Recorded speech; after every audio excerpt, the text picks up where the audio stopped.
Halo Jalan Sunyi, selamat datang di Jalan Sunyi, ruang berbagi ragam literasi. Di video ini saya akan berbagi bacaan tentang drama komedi, terutama tentang tokoh-tokoh yang sering muncul dalam drama komedi klasik dan juga apa yang lucu dalam komedi. Sebelum menyimak pembahasannya, jangan lupa subscribe, like, komen, dan share video ini.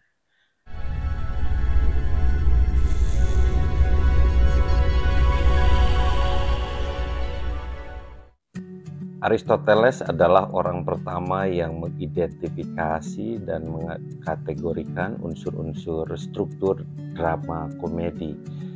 Meskipun dia membahas sangat sedikit ya dalam Poetics tentang komedi, namun ia mencatat 3 jenis karakter komik ya yang lucu itu.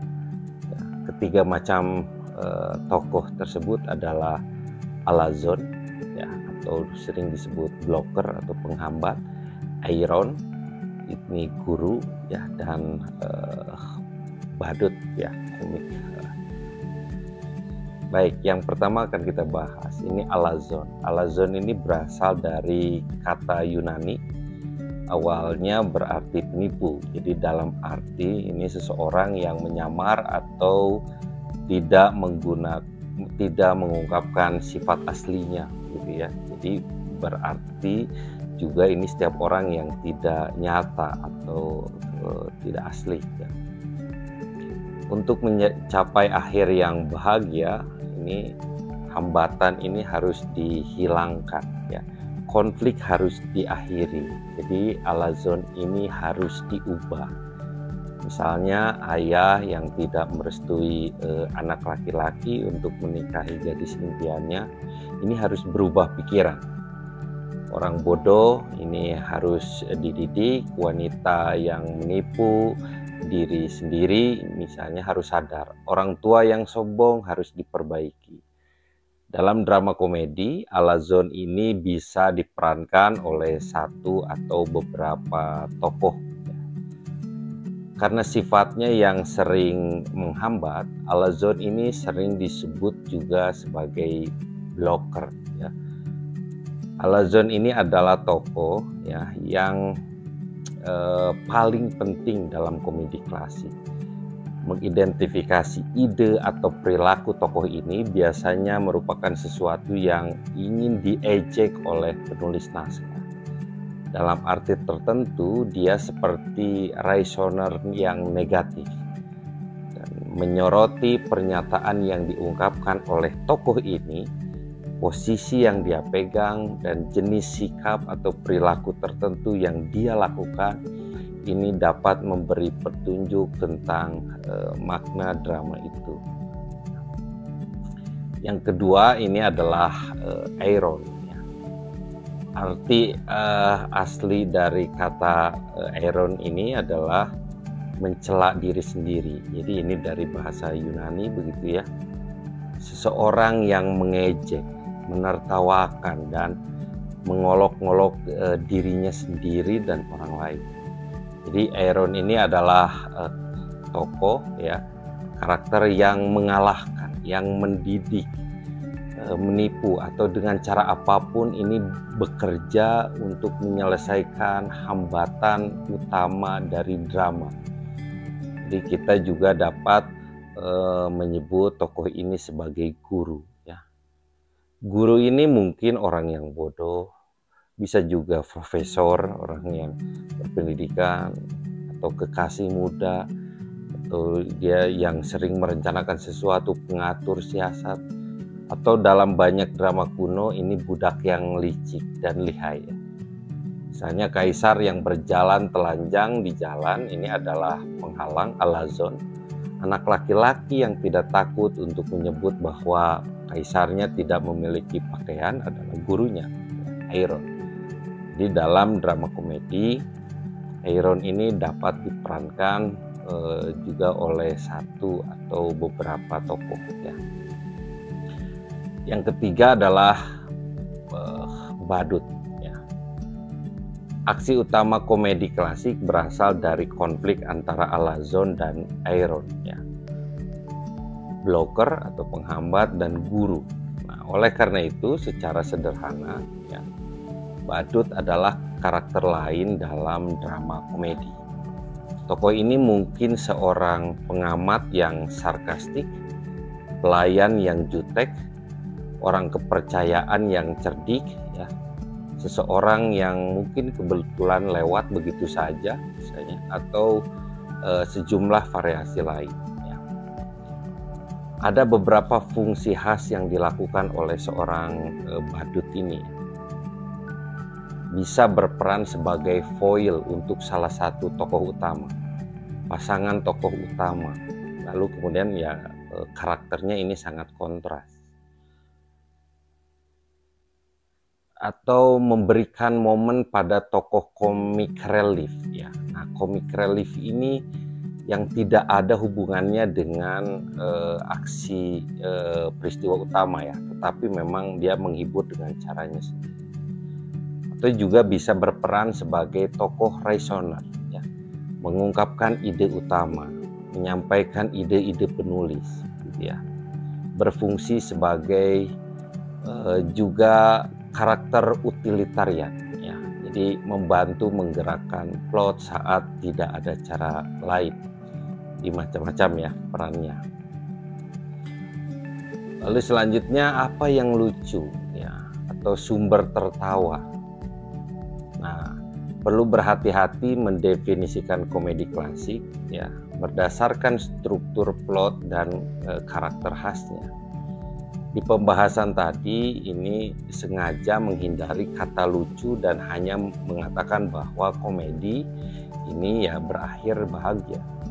Namun kebanyakan komedi ini dimaksudkan untuk lucu dan membuat kita tertawa. Oleh karena itu, untuk benar-benar memahami apa yang dimaksud dengan komedi klasik, penting untuk memeriksa bagaimana penulis naskah ini memprovokasi tawa dalam diri penonton, dalam diri pembaca, ya, dalam diri kita. Banyak teori telah ditawarkan untuk menjelaskan mengapa manusia tertawa.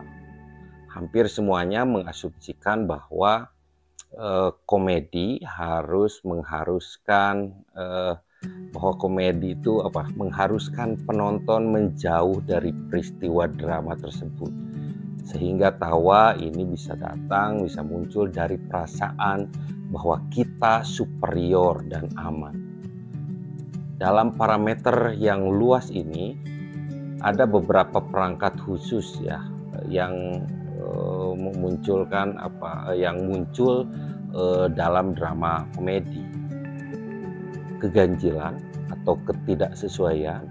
Yang kedua adalah kekakuan, entah itu jasmani, mental, ya, ide yang fix gitu, tidak mau berubah.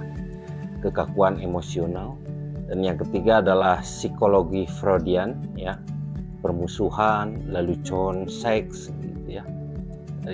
Yang terakhir adalah kekacauan, kebingungan, ya, kocar-kacir. Baik, kita bahas satu-satu. Yang pertama adalah keganjilan. Keganjilan ini menyandingkan hal-hal yang biasanya tidak dianggap sebagai milik bersama.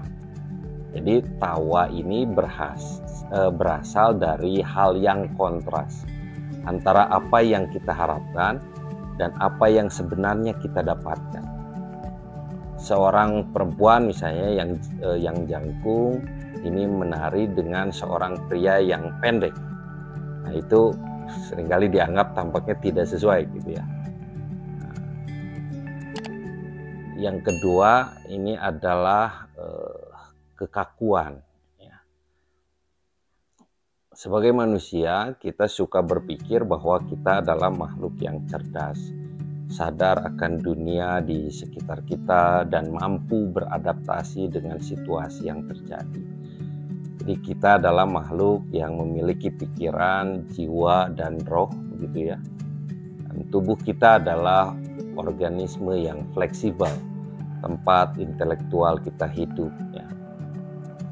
Jika kita sedang berjalan lalu kemudian melihat ada kulit pisang di tengah jalan, kita akan menyadarinya dan mengambilnya atau menghindarinya. Namun seringkali terjadi sesuatu yang membuat asumsi itu dipertanyakan ya. Misal pada momen tertentu kita tidak melihat kulit pisang, lalu kita tergelincir dan kita sama sekali bukan makhluk yang jeli ya, tetapi sebaliknya. Nah, lebih buruk lagi, kita menginjak kulit pisang dan jatuh terlentang dan disaksikan banyak orang. Pada saat itu tubuh, pikiran, tulang, otot ini tunduk pada hukum gravitasi. Seorang kritikus terkenal ini bernama Henry Bergson ya, pertama kali menggambarkan fenomena tadi itu dalam sebuah esai yang berjudul Tawa ya, dan menyebutnya sebagai peristiwa di mana mekanis hal-hal yang mekanis ini melapisi pada yang hidup gitu ya. Jadi dia menunjukkan sikap, gerak tubuh dan gerakan tubuh manusia sangat menggelikan dalam proporsi yang tepat ya, karena tubuh mengingatkan kita pada mesin belaka. Mesin tidak berpikir, mesin tidak beradaptasi, mesin tidak tumbuh, mesin jatuh, dia bisa pecah, hancur. Nah, pada manusia kekakuan ini ya, dia mengambil beberapa bentuk ya, fisik, mental dan emosional. Pertama dalam kekakuan dalam tubuh ya. Dalam contoh kasus seseorang jatuh karena terpeleset kulit pisang, ini mengisyaratkan salah satu perangkat komedi, yakni kekakuan tubuh. Tubuh kita dalam arti tertentu ini mengkhianati kita ya. Jadi untuk sesaat kita sama sekali bukan manusia, hanya sepotong tubuh yang tak berdaya. Cara lain di mana tubuh kita mengkhianati kita adalah saya dengan meminta perhatian tertentu dari kita ya. Jadi sebagai manusia kita mungkin bermimpi, berencana ya. Tetapi sebagai hewan kita kan harus makan ya, tidur dan membuang kotoran dalam tubuh kita. Nah, terkadang hal-hal ini harus segera dilakukan. Dan ketika melakukannya, kita kembali diingatkan akan sifat dari mekanis kita. Kita malu di ruangan gitu ya, di ruangan kelas ketika perut kita keroncongan. Atau saat profesor sedang mengajar ya. Perut kita berbunyi gitu ya. Nah, itu bisa jadi memalukan ya. Yang kedua adalah kekakuan mental ya. Perangkat kelucuan ini muncul setiap kali seseorang menjadi terobsesi oleh satu ide sentral dan dia dianggap fix gitu terhadapnya. Jadi menyebabkan seseorang menjadi sangat tidak masuk akal. Hal ini sering diberi nama ide fix ya, ide tetap. Jadi kadang-kadang ini disebut sebagai obsesi dari komik ya, obsesi komik. Misalnya obsesi seseorang yang menginginkan orang dari kelas sosial tertentu yang dapat menikahi anaknya. Lalu dia fix gitu ya pikirannya terhadap itu. Nah, yang ketiga adalah kekakuan emosional. Terkadang tokoh ini akan membiarkan emosinya ini mengambil alih tubuhnya ya. Jadi pikirannya mati dan dia lepas kendali. Orang-orang yang marah begitu saja, orang-orang yang selalu cemburu, apapun yang terjadi, orang-orang yang libidonya begitu kuat sehingga seks selalu ada di benak mereka. Nah, tokoh-tokoh seperti ini adalah kaku secara emosional, gitu ya. Dalam drama komedi, Anda akan sering menemukan tokoh lucunya ini adalah orang yang berada di luar kendali emosi. yang berlebihan ya, atau istilah sekarang lebay ya. Hal-hal yang lebay ini biasanya menggelikan, ya, lucu. Baik, yang selanjutnya adalah psikologi Freudian ya. Sigmund Freud ini dikenal sebagai bapak psikoanalisis ya.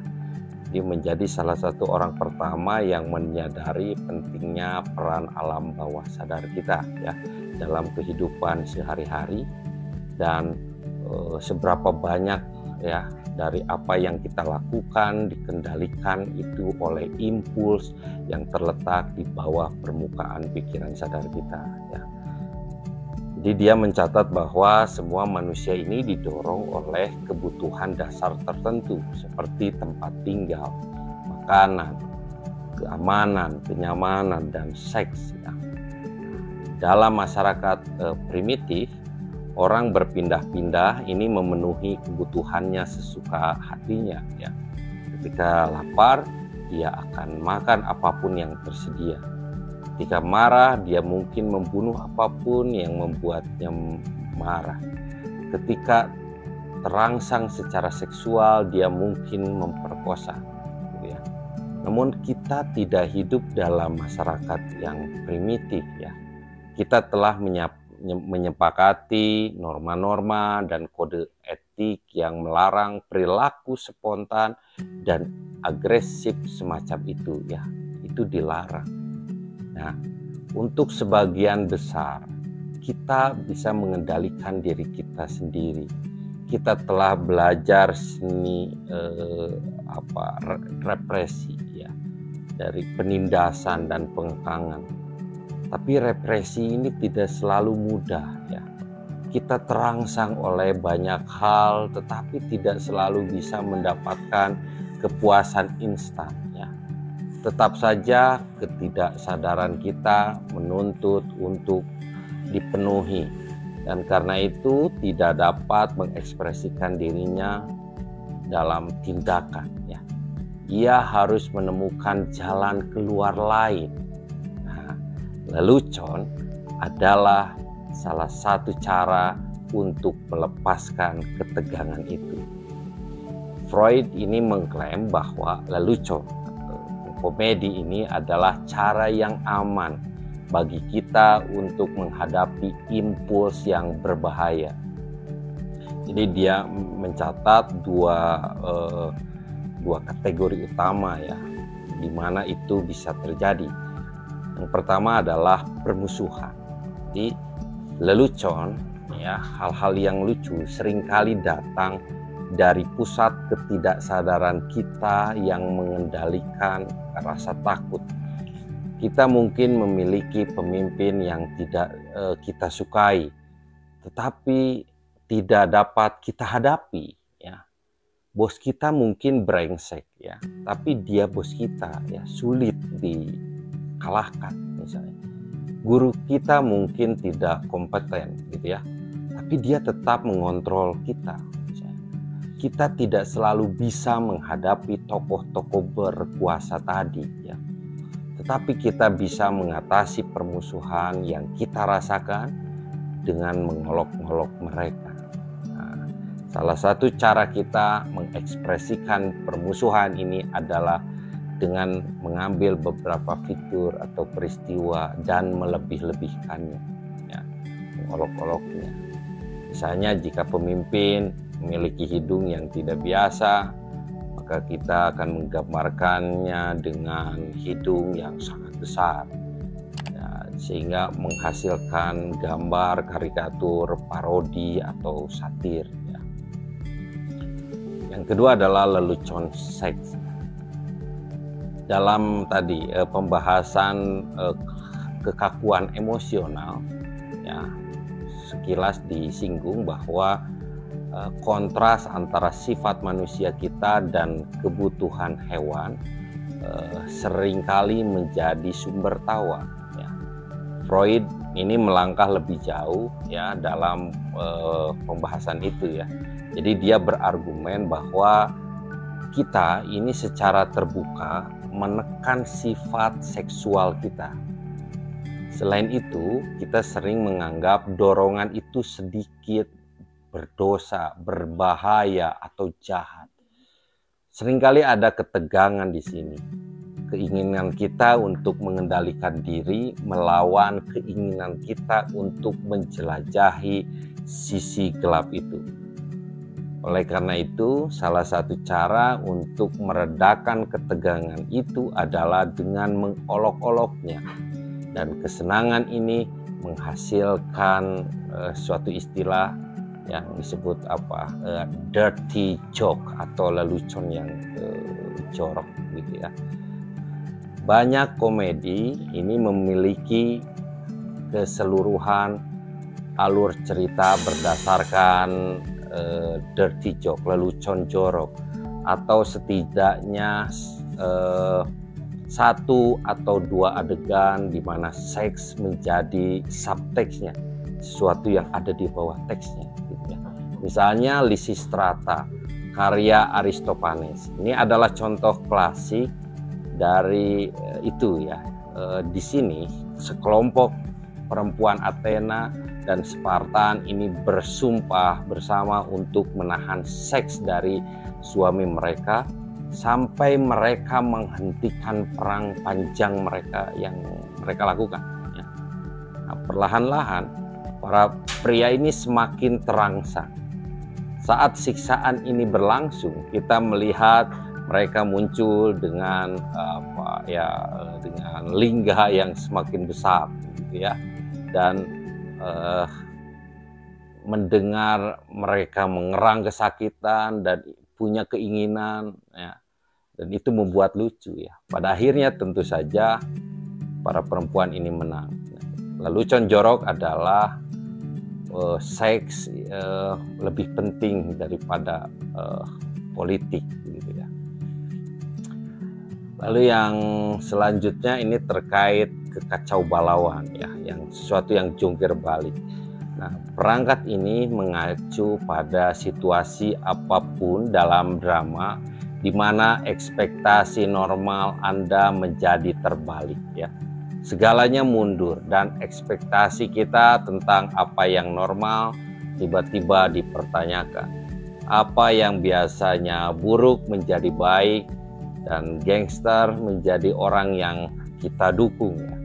Apa yang biasanya kuat ini menjadi bawahan, dan pelayan atau kepala pelayan ternyata lebih pintar dan lebih kompeten daripada tuannya. Kekacauan muncul dalam beberapa cara ya. Misalnya ketika keadaan tidak seperti biasanya. Lalu ketika karakter berperilaku bertentangan dengan tipe yang biasanya. Misalnya biasanya kita mengharapkan perempuan ini mengenakan pakaian perempuan gitu ya, dan pria berperilaku seperti pria. Tetapi bayangkan jika hal itu terbalik, seperti apa? Nah, itu akan ada kekacauan biasanya. Lalu ketika endingnya seperti ketika endingnya ini tidak seperti yang kita harapkan, itu biasa terjadi kekacauan ya. Yang terakhir adalah ini beberapa pertanyaan ya yang bisa diajukan dalam drama komedi. Pertama adalah komedi biasanya ini mengharuskan penonton untuk sedikit berjarak ya, dan merasa lebih unggul dari peristiwa, dari tokoh-tokohnya. Dan suasana komedi ini seputar humor yang bisa lembut, juga bisa sebuah ejekan yang tajam. Pertanyaannya, bagaimana suasana utama dalam drama komedi itu? Yang kedua, ketika drama dimulai, bagaimana dunia ini dihambat, ya, diblokir. Tokoh apa yang bertanggung jawab? Cita-cita palsu atau keyakinan tidak realistis apa yang merasuki dunia tokohnya? Penipuan diri apa yang sedang bekerja, beroperasi, atau hukum tidak adil apa yang berlaku.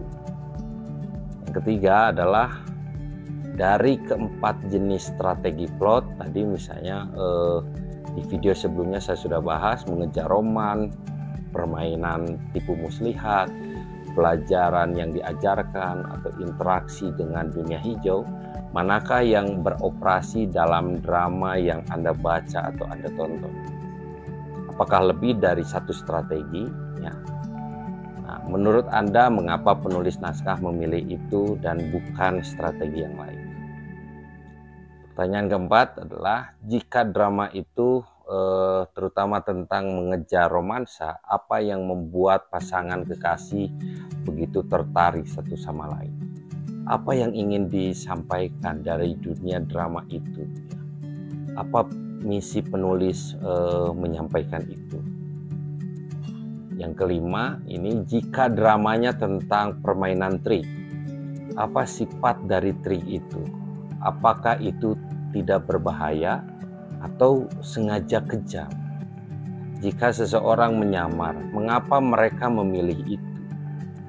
Apakah penulis drama ingin menyoroti suatu institusi atau otoritas tertentu?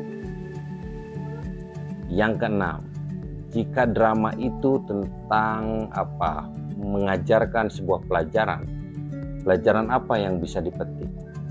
Apakah itu hanya bernilai bagi dunia drama, atau apakah itu memiliki dampak yang lebih besar ya? Apakah itu memiliki pesan terhadap kehidupan kita sendiri ya? Yang ketujuh, jika dramanya tentang interaksi dengan dunia hijau, apakah dunia hijau ini lebih baik atau lebih buruk, atau hanya berbeda saja dari dunia kita, dunia nyata? Dunia mana yang mengubah akhirnya ya, dunia nyata atau dunia hijau gitu ya, atau sebaliknya, untuk lebih baik atau lebih buruk gitu ya. Nah, menurut Anda dunia mana yang disukai atau ingin kita sukai ya oleh penulis naskah? Yang kedelapan, kognisi apa yang muncul di klimaks ya? Bagaimana sifat pengungkapannya? Apakah dia bergaung hanya dalam drama saja, atau apakah penulis naskah juga bermaksud agar relevan dengan dunia penontonnya? Yang kesembilan adalah tokoh apa yang mengisi peran blocker atau penghambat atau alazon tadi ya? Bagaimana mereka digambarkan? Yang ke-10 adalah tokoh apa yang mengisi peran Airon atau guru. Bagaimana ia dikontraskan dengan alazon tadi. Sikap atau ideal mana yang tampaknya disukai oleh penulis naskah. Pertanyaan selanjutnya, siapakah para badut dalam drama yang Anda baca? Apa fungsi yang diemban dalam drama tersebut? Ya, yang diemban oleh si badut ini, fungsinya seperti apa? Yang 12, apa sumber tawa yang tampaknya paling menonjol dalam drama tersebut? Menurut Anda, mengapa penulis drama menggunakan itu? Demikianlah pembahasan singkat tentang tokoh-tokoh yang sering muncul dalam drama komedi klasik dan juga apa yang lucu dalam komedi. Terima kasih telah menonton video ini. Jangan lupa subscribe, like, komen, dan share video ini. Sampai jumpa di video berikutnya.